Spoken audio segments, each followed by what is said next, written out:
более 60%, 70% основная сделана. Здесь уже осталась работа техники. Тут один день нам выровнять, 2 дня еще у нас положить 1300 тонн асфальта.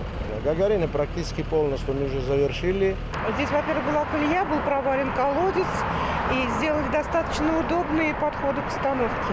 Но по хорошей дороге ездить всегда приятнее, чем плохой. Все готово к торгам, то есть в ближайшее время мы 50% от объема следующего года разыграем уже в ближайшее время. Остальное тоже в этом году, в 2020-м, чтобы подрядчики опять также могли подготовиться полностью, заготовить материалы, все необходимые ресурсы приобрести и приступить уже в 2021 году с наступлением теплых погоды.